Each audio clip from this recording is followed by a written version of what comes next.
It's now time to bring you a feature on the show today as we focus on the agriculture sector, but with a particular interest in oil palm production. Now, the oil palm story of Nigeria reflects a sound economic trajectory as a former global champion in agriculture that became food insecure. Now, indigenous to West Africa, the palm tree provides palm oil that is used in almost about 50% of daily consumables, from cooking oil, packaged foods, cosmetics, soap and wax, amongst others. Now, the global production of palm oil, according to statistics.com, was around 72.27 million metric tons in the marketing year of 2020-2021, increasing approximately at about $4.28 billion in the year 2020, and is also projected to reach a revised size of $57.2 billion by 2026. Now, from colonial times up till 1960s, Nigeria was the largest producer, controlling about 43% of the market share. But due to poor choices, enabled Malaysia and Indonesia to overtake Nigeria. Both countries now jointly control over 80% of the market, and Indonesia alone accounts for about 53.3% now of global output. Nigeria has dropped to the fifth top producer, according to U.S. Department of Agriculture, with 1.28 million tons annual production, after Indonesia, which has at about 44.5 million tons. Well, joining me now to discuss this and much more, I have agribusiness coach, African farmer Mogaji. Good to have you on the breakfast show this morning. Good morning. Thank you for having me. It's quite an interesting situation looking at our oil palm sector in Nigeria, the production volume we have, the investment drive. You look at the likes of Edo State, Ondo State and much more. They have the capacity to almost triple their output, yet we don't necessarily have that volume in terms of forecast, and then turning that from potential to reality. What do you make of the expansion of oil palm, and then how intertwined is this with the politics of the day? Well, it's an alarming one, considering that quite many of the processing companies that make soaps, noodles and co, all of them use palm oil. But we've forgotten that sector, and that sector has been affected by Nigeria's business environment that only funds or supports short-term agricultural produce. Note that oil palm is a 5 years, really, 5 years, not two. Because when you plant, 2 to 3, it begins to flower, bring out small fruits. But at 5 to 7 years, depending on the variety, you can actually say, I will get X amount consistently harvest for another 30 years. You know, so the banks are not funding. The government also is not funding long term. So that's where we have a challenge. But that value chain, that oil palm value chain, is good enough to, to take care of the majority of the unemployment and food security as it did in time past. But taking models like that of Indonesia, making a monocrop economy out of oil palm can actually sustain the Nigerian economy.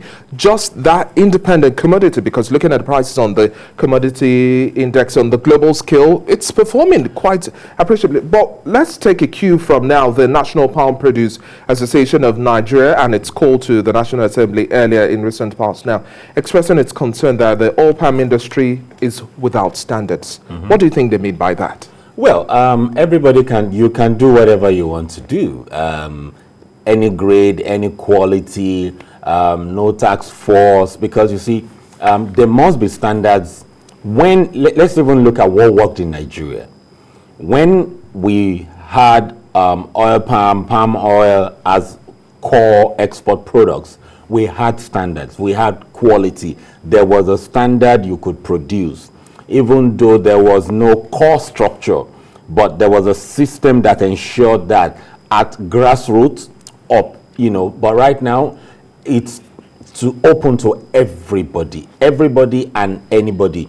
And for you to be able to put that structure in place, you must be funding it, especially from government. You must provide the systems, what will be needed. So it's right now, whoever, whatever, anything goes, and unfortunately, most of what we consume as palm oil is not really palm oil again. It's mixed with a lot of chemicals. It's maybe 30% palm oil and the remaining chemicals. It's alarming. And I like the fact that you also said that government has to invest as much as possible to be to ensure that we have some level of sanity in the market. Now, still looking at states like Edo State, what are the biggest mistakes you think they're making in your own perspective, and that we need a change as much as possible? Because we have almost 12 states that can produce in commercial quantity, yet the state governments don't even have a strong understanding of what sort of wealth they have. Let's even take Edo and Ondo, because they're close to each other. Yes. And they are both oil palm economies, primarily oil palm economies, because they contributed, largely when Nigeria was topping. So bottom line is that we have leaders who don't understand that value chain. When I say they don't understand the value chain, they know next to nothing about agriculture. They're interesting complexities. Yeah. And also, it takes time. Because it takes time, you don't find any of them. And most of the leaders also will look at 8-year tenures. And they're looking at 8-year tenures, looking at solving unemployment, but yet you're not investing in that. And that revenue is there. Palm oil for me is even the cheapest in terms of sustainability. In terms of, take for instance, brooms. The brooms made, and I'm talking from experience, from the leaves. The leaves, Oktikwa oil palm, I grew up practically there with, with my dad managing it. So the oil palm, they can rear cattle from the branches. There's too much that can be done from that value chain in terms of employment. I want you to use your experience with your dad and Okitipupa, a whole lot of that as a case study now. What do you think would be the best way to map out a strategy to ensure that we have improved performance when we are talking about oil palm production, aggressive investment within that regard, and then also a blueprint that shows we understand the different sectors, subsectors of agriculture, still looking at oil palm, using the experience? So the government needs to play a big role in this. Why? And also talk about access to funding. Access to funding. So, yeah, CBN brought out some funding for oil palm specific. But they're only giving the multinationals who operate in the oil palm value chain. And they contribute less than 30% of the whole production in the country. But 70% are not getting funding because of the collaterals. This is where government should come in to say, okay, out of our budget, we are putting this, in your trust. You fund this value chain. It's long term. So it's government and CBN. But CBN, it should be special funding. When Nigeria worked with oil palm, it was special funding, long-term patient funding. CBN is no longer willing. On paper, yes. On media, yes. But in reality, they're only funding the big ones with big collaterals. So that collateral element is because deficient. It's long-term. It's 5 years. It's only CBN that can fund that. So if CBN is not paying attention to that, why will other banks pay attention to that? So CBN is not taking that leadership role in showing that, yes, we're thinking of long term. So without that, that can't happen. The private individuals can only go for some time before the demands choke them up. So we need CBN to come in, and we need the governors to, when he worked in Okitipupa, late Governor Agagu pulled the political weight to ensure that Okitipupa oil palm, Araromi Obro oil palm worked.